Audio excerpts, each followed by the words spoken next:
You've come to YouTube to learn some chess, and I could not be more excited. If you want to have more fun with ChessKid, though, make sure to hit the subscribe button. The game I'm going to bring you today happened before the YouTube era. Yeah, that's right, ChessKids. The world was black and white.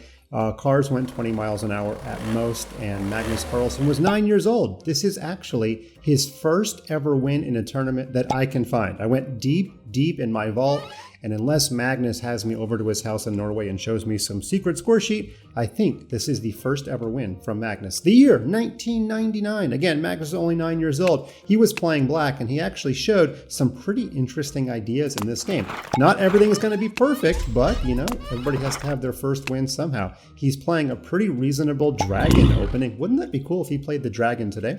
Now, white wastes a tempo by playing bishop c4 and then bishop to b5, no big deal. And then white just gives away the bishop pair. Magnus is pretty happy to get the bishop pair and the central pawn control. This pawn structure is actually very good for black because he can strike at the center with d5 and have a backup pawn. He's going to have the best rook in the entire chessboard, and he's got a light square bishop. White doesn't. The bishop can actually choose this great diagonal, or it might come pin the knight. So just a better position for black. Now, white plays b3, opening up this diagonal, and Magnus misses an opportunity for a tactic. Okay, not making fun of the guy. Remember, he's going to make 2,900 one day, but you know, we all have our moments where we can improve, and I think he probably knows this one. I'm sure he remembers it. In this position with the diagonal open, he could have played the move knight takes e4, because if the knight takes back, of course, Magnus ends up winning a rook and a pawn for the cost of only a knight. That would be very, very good for him. He actually plays the idea very soon, though. So after b3, he instead castles.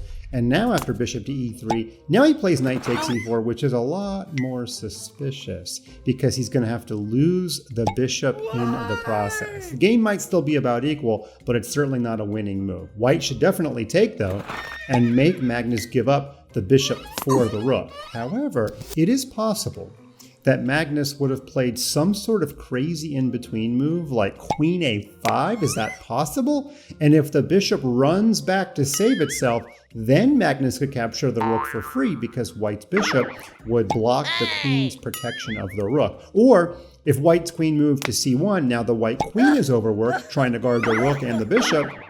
Now Magnus would take, and of course if the queen takes, the queen would take the bishop back. I don't know if that's what Magnus had in mind. It's very possible. Of course, white might sack the bishop back for a pawn and things would get all crazy. Anyway, if black had played queen a5, then I think we all would have known a little bit sooner that Magnus was destined for greatness. But if we go back after knight takes e4, instead white just played rook to b1, and now Magnus captured this knight with the correct piece. He captured with the bishop, so when the pawn takes, then he gets a fork at the end of it. Very nice idea. And after takes and takes, you can clearly see he's up several pawns and he's up the exchange. Now, what about his conversion technique? Let's take a look. He plays bishop a6, and of course the rook saved itself. He gets those central pawns going, queen to b2. He gets the queen to a5 after all, c3, okay. Now he plays bishop d3, okay, he's just activating the bishop a little bit. After rook to d1, I really like his next move. You could say it's the first of an old man chess. It is his first old man chess move of all time. When he's got a winning material advantage, he makes some trades with the very fancy bishop e2.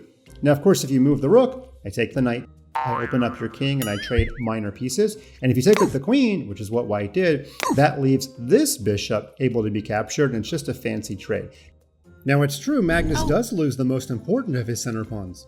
But then he plays the discovered attack, pawn c4, which wins the pawn back, because when the rook moves, Magnus can take this pawn twice. Now, it's true, the rook can take more stuff and the queen can take some more stuff as long as there's no back rank mate or anything. So Magnus did take on a little bit of risk by doing this, but in any case, it all worked out because white didn't see the discovered attack and Magnus took. Now he's up a lot of material.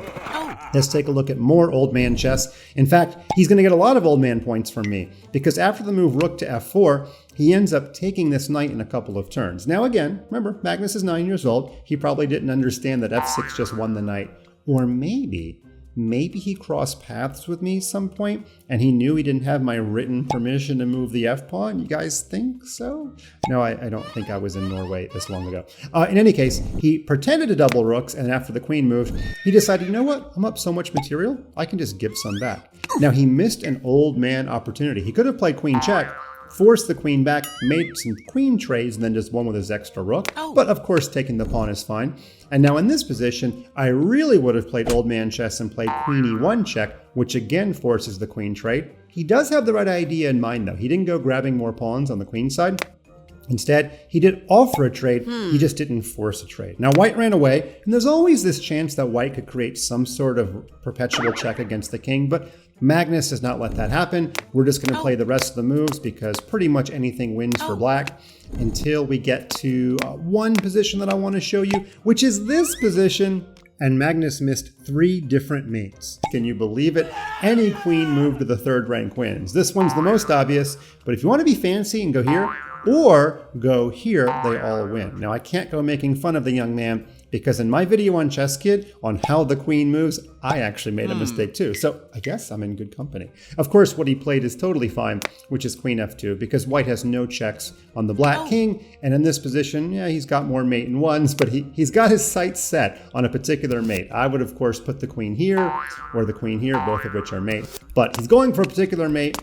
The man has his own style, and after queen f2, there you have it. It is mate. It is Magnus Carlsen's first win ever in a rated game that I can find. Of course, many thousands would follow, but this one is for the history books.